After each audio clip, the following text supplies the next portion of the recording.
The year 2020 has finally come to a close. It has been a hot year in the Middle East and Eastern Mediterranean. Regional tensions have only been overlooked because of the worldwide coronavirus pandemic.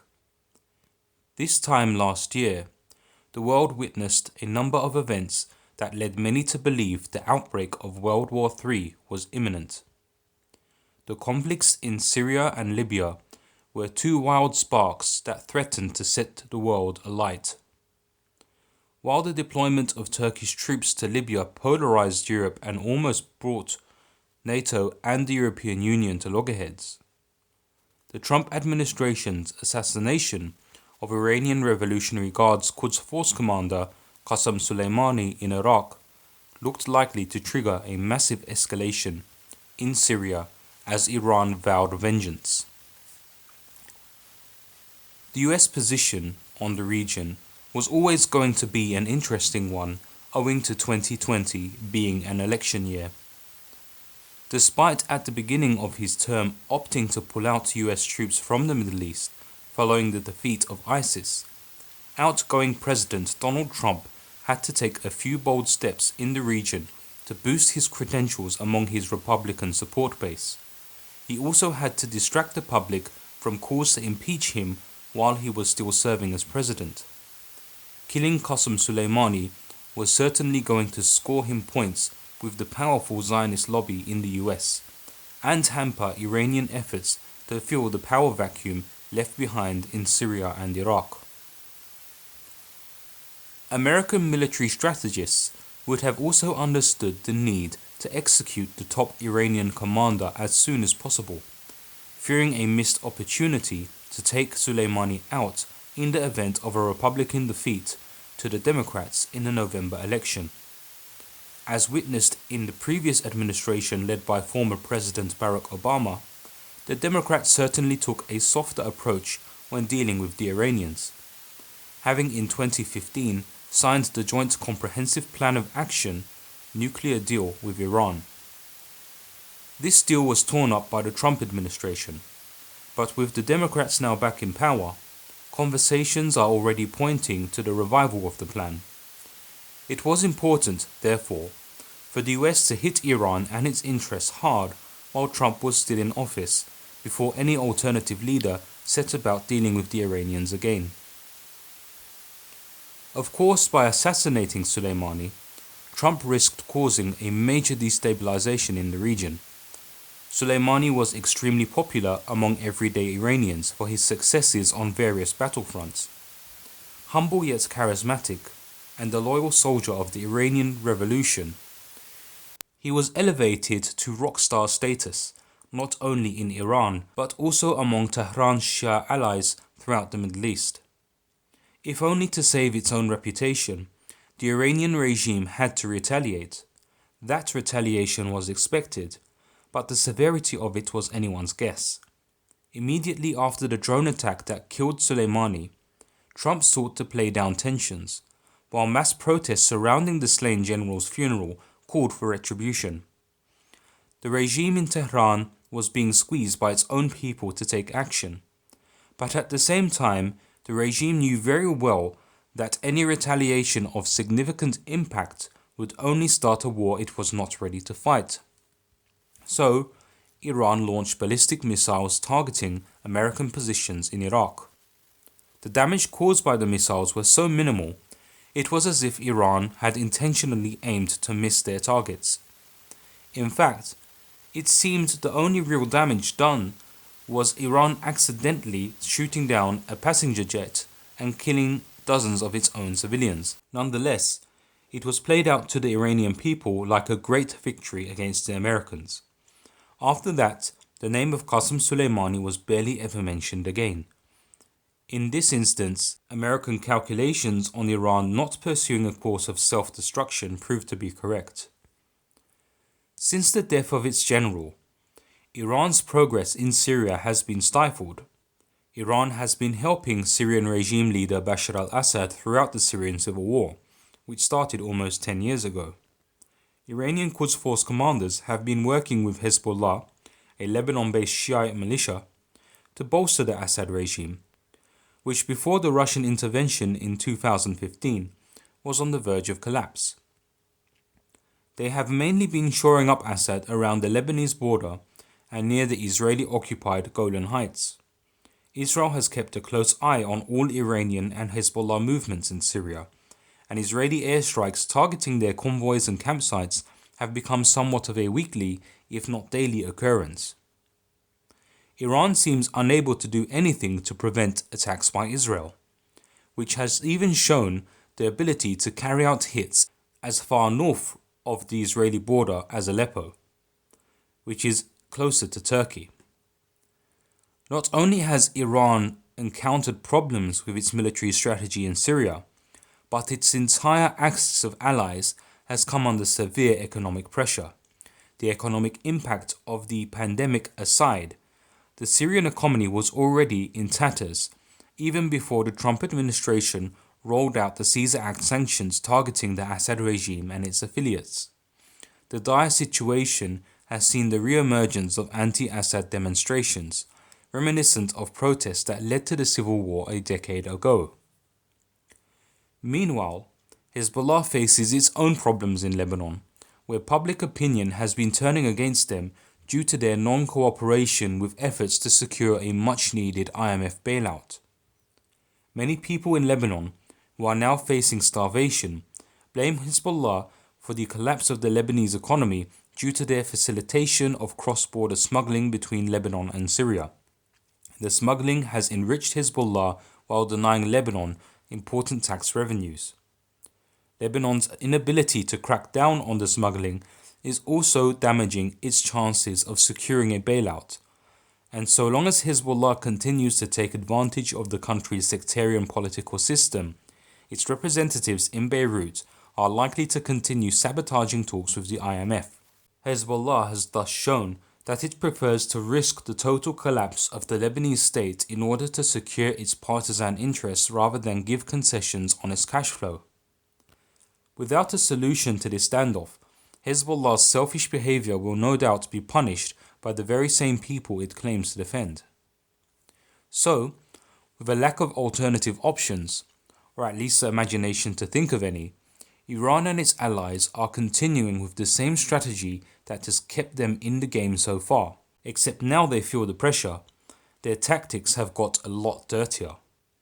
No doubt the Caesar Act sanctions have narrowed the economic playing field in Syria, so much so that the regime has turned on itself, with Assad going about seizing the wealth of his business tycoon cousin Rami Makhlouf, a long-time financier of the regime.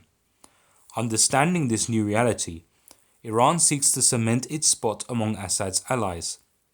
Throughout the war, Iranian and Russian support for the Assad regime have run parallel to each other, united in the fact that both Tehran and Moscow have interests in keeping Assad in power. Both see Syria as a gateway to the Mediterranean. However, Tehran and Moscow also have different plans and agendas for Syria in the long term. The difference is, the international community can do very little to apprehend Russia regarding its ambitions in Syria, while Iran has already been backed into a corner. It's no coincidence, therefore, that pro-Assad militia leaders in Syria with links to Russia have been gunned down in recent months. Iran has also been aggravating its neighbour Turkey, particularly around the outskirts of Syria's northwestern Idlib province. The province borders Turkey and is largely controlled by militias loyal to Ankara. Earlier de-escalation and ceasefire agreements brokered by Turkey, Russia and Iran have more or less contained most of the fighting between the Assad regime and Syrian rebels who control the area.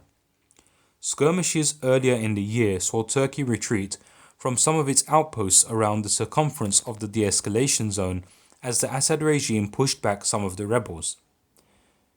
The Assad regime had made it clear that sooner or later it would move in to retake Idlib from the rebels, but it used the time the ceasefire bought to focus more on fighting ISIS in the country's east.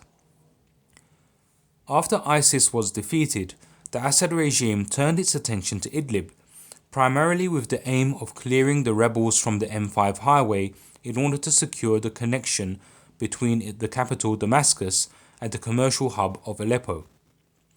Control of the highway was a vital lifeline for the already depleted Syrian economy. Next on the Assad regime's agenda appears to be the M4 highway that connects Aleppo to the port city of Latakia. The areas along the highway look likely to be left to fend for themselves against a regime onslaught, as much of it is controlled by Hayat Tahrir al-Sham, which does not take orders from Turkey. Turkey has been tasked with clearing HTS from the area, but instead of stepping into an area where its presence is not welcome, Turkey has been allowing HTS to clear out some of its more extreme rivals, such as the al-Qaeda offshoot al-Deen. Nonetheless, the presence of Iranian fighters alongside regime forces in the area has made Turkey a tad uneasy. For Turkey, control over Idlib is important for many reasons. First and foremost, any escalation in fighting in the area could result in 4 million civilians fleeing across the border into its territory. Secondly, Turkey needs allies in the province to keep hostile forces, such as the PKK-linked YPG, away from its borders. Turkey is particularly anxious about allowing hostile forces lingering west of the Euphrates River, because from there they could only possibly be heading in one of two directions, either the Syrian port of Latakia or the Turkish port of Iskenderun. Any disturbances near its ethnically and religiously diverse southern Hatay province is likely to destabilize the region surrounding its port. Perhaps it might even be fair to say that Turkey's problem isn't really so much with the Assad regime itself, but more to do with a lack of assurance offered by the regime to keep out the YPG and Iranian militias, both of which in Ankara's estimates pose more of a threat to its domestic stability than the HTS. At least the HTS semi-serves a purpose by fighting al-Deen. At the beginning of 2021, Iran finds itself in a region where its presence is not welcome at all. It has become a nuisance to Israel, Turkey, Russia, and the US, as well as local people themselves. The Assad regime still relies heavily on Iranian backing, but Bashar al-Assad is increasingly being presented with incentives to ditch Iran. One might argue that the international community has realized Assad's only desire is to stay in power by any means necessary, and he is the type of leader who would cooperate with anyone who offers him the best way to achieve that. Although the alliance between Assad and Iran to date has made sense owing to the fact that his regime is dominated by members of the Alawite minority, which is accepted as a sect of Shiism, Assad himself, being a political Ba'athist, is not necessarily governed by religious ideology. He may not be as religiously fanatic as some of the Shiite militias fighting for him. So by offering him better alternatives, be that through Washington announcing his toppling from power is no longer on its agenda, Arab states like the United Arab Emirates restoring diplomatic ties to counterbalance Iranian influence, or the possible lifting of Caesar Act sanctions if he distances himself from Tehran, Assad might be won over. There is, however, one problem for Assad. By cooperating with the Iranians in the first place, he has inadvertently placed himself under somewhat of a siege. The Iranians have been fierce in keeping other would-be allies, including Russia, away from Assad. As the regime's recent build-up around Idlib has demonstrated, Assad is prepared to jeopardize the delicate situation there and potentially spoil Russia's very sensitive game plan. So entrenched now is Iran in the Assad regime that the minute Assad decides to change direction, he is very likely to be taken out by elements under Tehran's control and replaced by someone more loyal to the Iranian cause. For Iran, Syria is literally an all-or-nothing scenario, so Tehran can and will do absolutely anything to ensure it remains the main player in the country. It is in this context that Joe Biden prepares to take over the US presidency. Currently, everyone is waiting to see if the Democrats will actually revisit the JCPOA agreement. If the nuclear deal is revived and the sanctions on Iran are lifted, we are likely to see more of a moderation in Iran's behavior. But due to pressure from Israel and Turkey, the US would most probably demand a scaling down of Iran's presence in Syria. Iran is unlikely to accept such an ultimatum, as another change of heart in Washington would leave Iran totally exposed thereafter. Without a deal, on the other hand, Iran is likely to double down on Syria until it is in a position to stipulate more favorable terms of negotiation for itself. Nations around Syria are preparing themselves for all inevitabilities. Even Saudi Arabia and Turkey are putting their differences aside to create a united front against Iran. Ankara and Riyadh have come to realize the importance of coordinating their efforts to pressure the Biden administration to represent their objections in any future talks between Washington and Tehran. The previous JCPOA did very little to address these objections, and if the US is to repeat the same mistake, Saudi Arabia and Turkey have to stick together. Turkey has also indicated it is ready to restore ties with Israel, arguably as a way to get into Washington's good books. Although relations between Turkey and US dropped to all-time lows during Trump's reign, Trump was still, more often than not, very generous in his dealings with Ankara, or at least a lot more generous than a Democrat leader would have been. With Biden now in charge, Turkey fears a return to the days of the Obama administration, in which Biden served as vice president. The Obama administration was a lot more involved in the Middle East than the Trump administration was. What's more is that the Obama administration was very keen on supporting the YPG in northern Syria. Turkey's economy and domestic situation is certainly in a much more fragile situation today than it was 4 years ago when the YPG, emboldened by US support, was running amok along its southern borders. Furthermore, Turkey's relations with the international community, specifically with the EU, were also in a much better condition back then. Not to say that Turkish ties with European nations were great, but relations certainly hadn't declined to the levels witnessed in 2020 after the Turkish deployment to Libya. Saudi Arabia also looks likely to lose favor during Biden's era, as the Democrats have been a lot less lenient on Crown Prince Mohammed bin Salman over the 2018 murder of journalist Jamal Khashoggi than the Republicans have. It is therefore incumbent on Turkey and Saudi Arabia to work together and play ball with the US if they are to stop Iran in its tracks. Saudi Arabia could also utilize its influence over the UAE and Egypt to improve their relations with Turkey in areas of diplomatic conflict such as Libya and Cyprus. Turkey would in turn take care not to provoke Egypt and UAE in these areas, while at the same time taking a more conciliatory approach in its tensions with Greece. But the question is, are Turkey and Saudi Arabia prepared to deal with the consequences of having no deal with Iran? The death of Soleimani, the Caesar Act sanctions, and the economic problems in Lebanon certainly put Iran in a much weaker position today than it was in 2015 when the JCPOA was signed.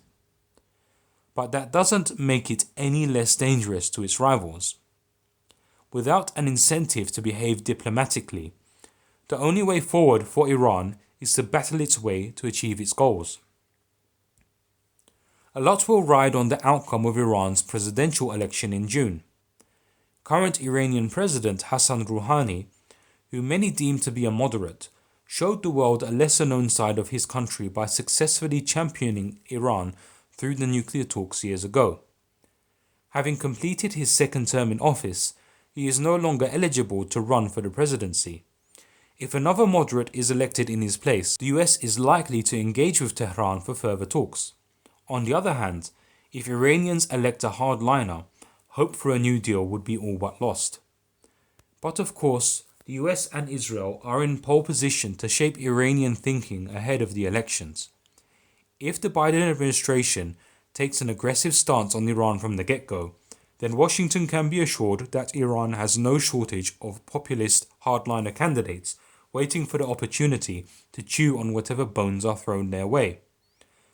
But if the US and Israel decide to lay off the attacks for a while to give Iranians room to breathe and time to digest certain geopolitical realities, in 6 months' time another moderate could take office. Needless to say, however, it will always be the supreme leader, Ayatollah Khamenei, who will have the real power in Iran. He may well use the next 6 months to provoke Israel and the US into carrying out more high-profile assassinations in order to see someone more like himself get elected. After all, the survival of the whole so-called Iranian revolution by and large depends on maintaining the status quo. God forbid if Iran was to ever become a normal nation state, its people might actually decide to do away with the theocracy. The Trump administration has until January the 20th to help out Khamenei in that regard. Hezbollah leader Hassan Nasrallah may very well be next up on the menu.